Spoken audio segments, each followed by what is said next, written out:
Assalamualaikum warahmatullahi wabarakatuh. Selamat datang kembali di channel Yuk Belajar Bersama. Dalam kesempatan kali ini, materi yang akan kita bahas adalah materi mengenai TKA. TKA Sosum. Ini biasanya digunakan dalam tes untuk UTBK.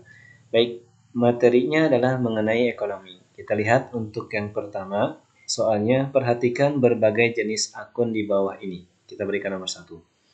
Pertama, gaji terutang. 2, iklan dibayar di muka. Kemudian perlengkapan, pendapatan yang masih harus diterima, pendapatan diterima di muka. Berdasarkan akun di atas yang termasuk akun aset. Oke, jadi kata kuncinya adalah yang termasuk akun aset. Adalah nomor, kita lihat untuk yang pertama, ini gaji terutang. Berarti ini masuk kategori utang. Kemudian iklan dibayar di muka, ini bisa 2. Pertama, dia bisa masuk kategori neraca. Nanti di laporannya masuk ke dalam neraca. Yang kedua, dia masuk ke laporan nanti laba rugi. Nah, di neraca dia masuk ke dalam kategori harta. Sedangkan di laba rugi dia nanti masuk ke dalam kategori beban. Nah, jenis yang sama untuk iklan dibayar di muka, ini bisa bentuknya sewa. Jadi sewa dibayar di muka. Atau bisa juga asuransi. Nah, ini sama, asuransi dibayar di muka. Artinya nanti bisa masuk, asuransi dibayar di muka ini bisa masuk kategori laba rugi ataupun neraca. Nah, dari iklan dibayar di muka, sewa dibayar di muka, asuransi dibayar di muka, ini semuanya masuk ke dalam akun yang disebut dengan biaya dibayar di muka. Nah, nanti ini ada pembahasannya tersendiri. Ini masuk ke dalam jurnal penyesuaian.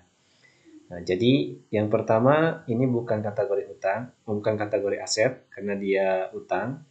Yang kedua dia masuk. Jadi yang A salah, yang B juga salah karena ada nomor satunya. Nomor 3 perlengkapan, ini jelas betul. 2, 3 sudah betul. Nah, yang tidak ada 3 adalah nomor D. Dan yang tidak ada nomor 2 adalah yang E. Jadi jawabannya sebetulnya sudah dapat kita yang C. Tapi kita lihat. Yang selanjutnya nomor 4, pendapatan yang masih harus diterima. Nah, ini masuk ke dalam harta. Kenapa? Karena ini masuk ke dalam kategori piutang. Nah, sedangkan yang 5, pendapatan diterima di muka, ini masuk ke dalam kategori utang. Kenapa masuk ke dalam kategori utang yang pendapatan diterima di muka? Jadi kasusnya kita sudah mendapat uang di awal, tapi pekerjaan kita belum selesai. Nah, itu masuk kategori pendapatan diterima di muka. Oke, kita masuk di soal selanjutnya. Nah, di soal selanjutnya, yaitu nomor 2, bagaimana pengaruhnya terhadap aset? Aset berarti harta, liabilitas atau utang, bisa juga kewajiban, ekuitas atau modal. Jika ada transaksi membeli perlengkapan 500.000 dengan 200.000 dibayar tunai, sisanya kredit. Jawaban yang benar adalah pertama, yang harus kita ketahui dalam persamaan akuntansi ada yang namanya harta sama dengan utang plus modal. Nah, kondisinya ini bisa naik turun. Kita lihat ketika membeli perlengkapan berarti perusahaan mendapatkan perlengkapan. Dengan kata lain, ada yang bertambah. Apa yang bertambah? Berupa perlengkapan. Jadi perlengkapannya bertambah. Kita simpulkan tanda panah ke atas dan perlengkapan. Atau untuk memudahkan kita buat seperti ini. Bertambah perlengkapan. Kita berikan tanda tambah. Kemudian dengan 200.000 dibayar tunai. Nah, ada yang dibayar dengan uang. Artinya kalau kita membayar dengan uang berarti ada sebagian harta kita yang berkurang. Jadi berkurang. Nah, apa yang berkurangnya dalam harta kita berupa kas. Jadi posisinya di satu kondisi kita mendapatkan penambahan berupa perlengkapan. Tapi di kondisi lain kita pun mengurangi pengurangan berupa kas. Dan kedua-duanya baik perlengkapan atau kas itu adanya di harta. Kemudian sisanya kredit. Nah, kita beli 500.000 baru bayar 200.000. Berarti ada yang belum dibayar. Apa yang belum dibayar? Ya, itu yang kita kenal dengan nama utang. Nah, karena utang di sini kita muncul karena belum bayar, berarti dengan kata lain utang itu bertambah. Tinggal dilihat, aset berupa kas berkurang 300.000. Salah, karena harusnya 200.000. Aset berupa kas berkurang 200.000, ini masih betul. Aset berupa perlengkapan bertambah 500.000, betul. Liabilitas bertambah 300.000, betul. Oke, asetnya tadi berkurang 200.000 karena kita bayar 200.000. Kemudian aset perlengkapannya bertambah 500.000 karena harga perlengkapannya 500.000. Sedangkan utang kita bertambah atau yang belum dibayar ada 300.000. Oke, jadi jawabannya yang B. Oke, rasanya CDE tidak usah kita bahas. Di nomor 3, diketahui perusahaan Sultan membeli mobil kantor harganya 200 juta. Ini harga perolehannya, kita simpulkan HP 200 juta. Yang diperkirakan mempunyai umur ekonomis. Umur ekonomis kita simpulkan UE 10 tahun. Dan di akhir tahun ke-10, di akhir tahun ke-10 diperkirakan nilai residunya. Kita simpulkan NS saja, 50 juta. Biaya depresiasi tahun kedua dengan metode depresiasi garis lurus. Oke. Jadi yang pertama kita hitung biaya depresiasi dulu. Depresiasinya per tahun. Rumusnya adalah harga perolehan dikurangi nilai sisa dibagi dengan umur ekonomis. Tinggal kita masukkan 200 juta dikurangi 50 juta dibagi 10 tahun. Nah, jadi hasilnya 150 juta dibagi 10. Maka 15 juta per tahun. Nah, 15 juta per tahun. Berarti kita lihat tahun pertama bayar 15 juta. Karena tiap tahun sama. Tahun kedua bayar 15 juta. Bukan bayar, sorry. Berkurang 15 juta. Menyusut 15 juta. Tahun ketiga menyusut 15 juta juga. Tahun keempat menyusut 15 juta. Sampai tahun ke-10. Nah, tahun 10 juga sama. Menyusut 15 juta. Nah, nanti ada sisa sebesar 50 juta. Nah, ini nilai sisanya setelah 10 tahun. Nah, pertanyaannya itu adalah biaya depresiasi tahun kedua. Kita lihat tahun kedua, berarti yang 15 juta. Oke, jawabannya yang B. Nah, kadang soalnya ini sedikit harus diteliti. Kita lihat di sini permintaannya adalah biaya depresiasi tahun kedua. Nah, berarti hanya diminta tahun kedua. Kalau yang ditanya berapakah atau akumulasi biaya depresiasi tahun kedua, maka ini bukan 15 juta, tapi diakumulasikan dari tahun pertama, kemudian ditambah tahun kedua. Jadi totalnya adalah 30 juta. Karena di sini dimintanya biaya depresiasi tahun kedua, berarti 15 juta, karena sama. Oke, di soal yang selanjutnya, nomor 4. Pada akhir periode akuntansi 30 Desember, Vanessa salah membuat ayat jurnal. Jadi salah buat ayat jurnal penyesuaian. Oke. 1. Vanessa tidak menghitung beban. Pertama kita tulis dulu. Beban depresiasi 2 juta. Tidak dihitung. 2. Tidak mengakui pendapatan. Pendapatannya tidak diakui. 4 juta ternyata. 3. Tidak mengakui beban sewa yang masih harus dibayar. Oke, beban sewa. Ini beban depresiasi, ini beban sewa. Sebesar 4 juta. Maaf, 1 juta. Artinya ada 2 beban yang tidak diakui. Berarti total beban ini adalah 3 juta. Nah, ada pendapatan 4 juta. Nah, sehingga kalau ada pendapatan 4 juta, bebannya 3 juta, maka ada laba di sini. 1 juta. Nah, artinya bahwa ada laba 1 juta yang tidak dihitung oleh Vanessa. Dengan kata lain, kalau labanya tidak dihitung, berarti ada 1 juta yang belum masuk ke kas perusahaan. Kita lihat, pendapatan menjadi terlalu tinggi. Salah, harusnya pendapatan rendah. Nah, pendapatan atau laba harusnya rendah. Oke, ini yang A salah, yang ada kata tinggi salah. Nah, pilihannya adalah rendah. Karena yang dilaporkan itu, misalkan yang dilaporkan 10 juta. Tapi ternyata harusnya yang dilaporkan itu adalah 11 juta. Karena tadi ada salah hitung. Nah, selisihnya ini 1 juta belum dilaporkan. Sehingga pada laporan yang dibuat oleh Vanessa adalah lebih rendah.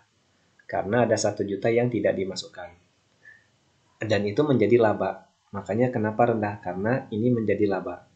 Kita lihat beban menjadi terlalu rendah 1 juta. Salah. Kenapa? Karena tadi bebannya 3 juta, pendapatannya 4 juta.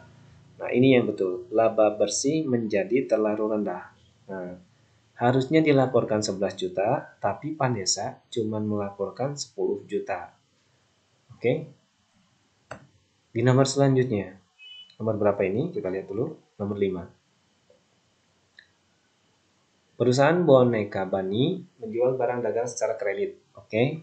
Kepada perusahaan dagang Lancar Jaya dengan persyaratan, syaratnya adalah 2/10 IOM. Ini memiliki makna, nanti kita bahas sebentar. Perusahaan Lancar Jaya mengembalikan 30 juta. Oke, diretur. Returnya 30 juta. Kita lihat posisinya adalah berarti Lancar Jaya ini retur beli. Kalau Lancar Jaya. Tapi kalau di posisinya boneka Bani, berarti ini retur jual. Karena dia menerima retur beli dari Lancar Jaya.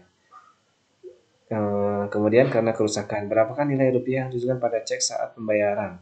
Oke, berarti posisi kita adalah di Lancar Jaya. Nah, di sini posisi kita. Karena di sini pada saat pembayaran, periode diskon.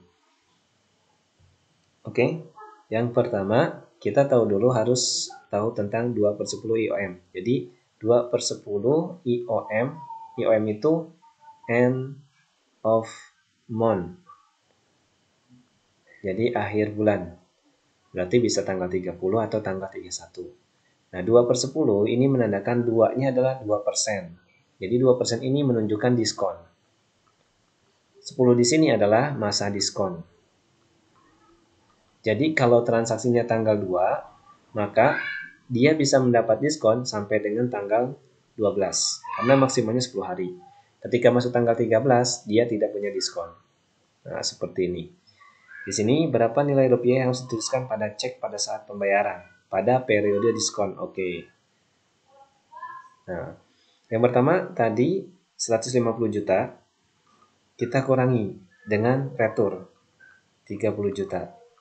Maka nilainya adalah 120 juta. Oke. Setelah itu ada diskon. Berapa diskonnya? 2%. Nah, kita cari diskonnya dulu. Ini kita coret. Berarti ini 24 ditambah 012, 2.400 ya. Nah, 2.400 ini diskonnya. Berarti yang kita bayar adalah 120 juta dikurangi 2.400. Jadi awalnya kita harus bayar 120 juta, tapi karena ada diskon, jadi cuman bayar 120 juta dikurangi 2.400. Maka jawabannya adalah 170. Sebentar. Ini 6, 20 dikurang 12, 600. Kemudian berapa ini? 170. Kok saya bingung. Baik, 120 dikurangi 2 juta berarti 118. 118 dikurangi 400, 117 juta. Maaf, 117 juta 600. Oke, minta maaf, saya sedikit keliru. 117 juta 600. Maka jawabannya adalah yang B. Oke. Nah, untuk ayat jurnalnya ini bisa dibuat sebetulnya. Kalau nanti pertanyaannya ada, nanti kita coba buatkan. Oke, kita coba masuk ke soal selanjutnya di nomor 6. Apabila terdapat transaksi penjualan barang dagang secara tunai. Oke, tunai penjualan. Oke, berarti kemudian dengan sistem perpetual. Jadi dalam pencatatan itu ada dua metode. Pertama periodik, kedua adalah metode perpetual. Nah, kalau periodik ini, jadi nanti cek barangnya adalah di akhir bulan atau di akhir tahun. Karena setiap periode. Tapi kalau perpetual ini per transaksi per tanggal. Jadi selalu update. Kalau ini nanti update-nya di akhir. Nah, maka jurnal yang dicatat adalah untuk penjualan. Karena ada penjualan, ada pembelian. Penjualan pun ada penjualan kredit, ada penjualan tunai. Nah, yang ditanya adalah yang tunai. Nah, penjualan tunai itu ketika menggunakan metode perpetual, pertama berarti pada saat penjualan. Pada saat penjualan, dia jurnalnya adalah dapat uang. Saya ulang, jadi pada saat penjualan untuk tunai dengan metode perpetual, posisinya ketika terjadi atau ketika mencatat penjualan, maka yang pertama kita dapat uang kas atas penjualan. Kemudian yang kedua, posisinya ketika untuk metode perpetual itu sendiri, maka posisinya adalah ketika nanti barang kita pada saat keluar. Pada saat keluar, maka di sini mencatat, kita tulis mencatat barang saja. Maka posisinya adalah pertama harga pokok penjualan atas persediaan barang dagang. Nah, seperti ini. Jadi, kalau kita lihat 1, 2, 3, 4 ini ada semua ketika sistem perpetual penjualan tunai. Sehingga kalau dalam soal sebab akibat, ini pilihannya A itu 1, 2, 3, B itu 1, 3, C itu 2, 4, D itu 4, E itu 2, 3, 4. Jadi jawabannya yang E. Oke, kita lihat di nomor 7.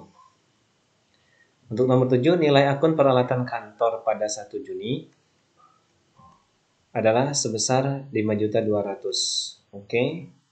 Peralatan yang dibeli selama bulan Juni, oke, 2.500.000. Dan peralatan yang ada di tangan tanggal 30 Juni, berarti di akhir nih. Anggap saja di akhir bulan 30 Juni itu ternyata ada 2 juta. Nah, jumlah yang tepat untuk melakukan jurnal penyesuaian. Oke. Jadi awalnya kita punya 5.200.000, beli lagi 2.500.000, maka totalnya ada 7.700.000. Tapi ternyata selama bulan Juni itu ada pemakaian yang akhirnya ada penyusutan. Sehingga peralatan kita di akhir itu ada sisa 2 juta. Maka berapa sih yang terpakai? Tinggal kita kurang saja sebetulnya. 7.700.000 dikurang 2 juta, jadi 5.500.000. Nah, tadi saya katakan berapa yang terpakai. Nah, yang terpakai ini, sekali lagi, yang terpakai ini yang kita masukkan ke dalam jurnal penyesuaian. Jadi 5.500.000. Oke, kita lihat angkanya, maaf, 5.700.000. 7.700.000 dikurangi 2 juta jadi 5.700.000. Oke, ada yang E. Nah, seperti itu. Baik, di selanjutnya kita lihat nomor 8. Oke, berikut adalah data yang dimiliki oleh perusahaan jasa Siswandi per 31 Desember 2020. Beban sewa dibayar di muka 2 juta, pendapatan sewa diterima di muka 15 juta, pendapatan sewa yang masih akan diterima 65 juta, suppliers 1 juta, peralatan 20 juta. Berdasarkan informasi di atas, besarnya nilai aset lancar. Oke, jadi aset itu ada yang namanya aset lancar. Nah, aset lancar itu penggunaannya kurang dari 1 tahun. Ada juga yang namanya aset tetap. Nanti di aset tetap, ini ada aset tetap berwujud, ada aset tetap yang tidak berwujud. Kalau yang berwujud sederhananya ini contohnya peralatan, mesin, mobil, kendaraan, gedung. Yang tidak berwujud ini bisa mungkin hak paten, brand, atau merek. Oke. Jadi yang kita masukkan adalah penggunaannya kurang dari 1 tahun karena ini masuk aset lancar. Kita lihat beban sewa dibayar di muka. Nah, beban sewa dibayar di muka. Oke, ini masuk ke dalam kategori harta. Di nomor 1 tadi ingat, biaya dibayar di muka masuk ke dalam kategori harta. Kalau kita menggunakan pendekatan neraca. Jadi kita masukkan 2 juta. Pendapatan sewa diterima di muka. Nah, ini juga masuk. Ini masuk kategori piutang. Jadi ditambah 15 juta. Pendapatan sewa yang pendapatan sewa yang diterima di muka itu nggak masuk. Karena dia masuk ke dalam kategori utang. Sorry, yang bawah pendapatan sewa yang masih akan diterima. Bedakan Saya juga keliru tadi. Pendapatan sewa diterima di muka sama pendapatan sewa yang masih akan diterima. Ini masuk kategori piutang. Kalau ini masuk kategori utang. Oke, jadi kita masukkan di sini 65 juta. Selanjutnya suppliers. Suppliers itu perlengkapan, berarti dia masuk 1 juta. Peralatan dia nggak masuk, karena masuk kategori aset tetap berwujud. Tinggal kita tambahkan 65 tambah 2 juta tambah 1. Berarti jawabannya adalah 68 juta. Oke, jawabannya ada yang B. Oke, kita coba lihat.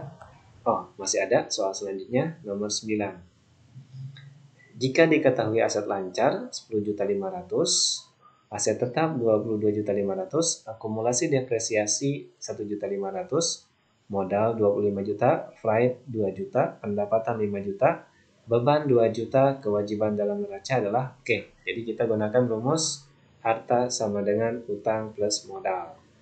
Hartanya di sini terdiri dari pertama aset lancar, kedua aset tetap, ketiga akumulasi, ini masuk ke dalam kategori akumulasi, kemudian modal awal berarti dia di sini, kemudian prep juga di sini, kemudian pendapatan kategorinya dia boleh masukkan di sini karena dia menambah modal sebetulnya. Kemudian satu lagi ada beban juga di sini. Oke, yang jadi pertanyaan adalah utang atau kewajiban. Nah, oke, kita masukkan angkanya. Aset lancarnya adalah 10 juta 500. Aset tetapnya 22 juta 500. Akumulasi depresiasi 1.500.000. Nah, yang namanya akumulasi itu dia harus mengurangi. Jadi kita berikan tanda kurung. Jadi walaupun dia bagian harta, tapi hartanya dia mengurangi. Sifatnya mengurangi. Kemudian modal awal 25 juta berarti kita masukkan. Kemudian Five ini sifatnya sama, dia mengurangi. Jadi kita kurangi 2 juta. Mengurangi modal. Kemudian pendapatan ini menambah modal. Terakhir beban itu mengurangi modal. Jadi kita masukkan di sini angkanya sama 2 juta. Nah, seperti ini tinggal kita jumlahkan. Ini 10.500.000 ditambah 22.500.000 dikurangi 1.500.000. Kalau ini tambahkan hasilnya 33 dikurangi 1.500.000 berarti jawabannya adalah 31.500.000. Oke, ya 31.500.000. Nah, ini total harta. 31.500.000. Nah, kita lihat total utang dan modal. Atau kewajiban dan modal. 25 juta dikurangi 2 juta jadi 23. 23 ditambah 5, 28. 28 dikurangi 2, berarti ini 26. Nah, posisinya hartanya 31 juta. 31.500.000, modalnya 26. Nah, berarti utangnya berarti tinggal selisih antara 31.500 dengan 26. Ini berarti 5.500.000. Oke, jawabannya ada yang D. Oke, kita lihat ada soal selanjutnya. Oh, tidak ada. Oke, teman-teman, mungkin cukup untuk video kali ini. Mudah-mudahan bermanfaat. Mohon maaf kalau ada yang keliru. Demikian, terima kasih. Jangan lupa untuk tekan tombol lonceng, kemudian subscribe dan like. Assalamualaikum warahmatullahi wabarakatuh.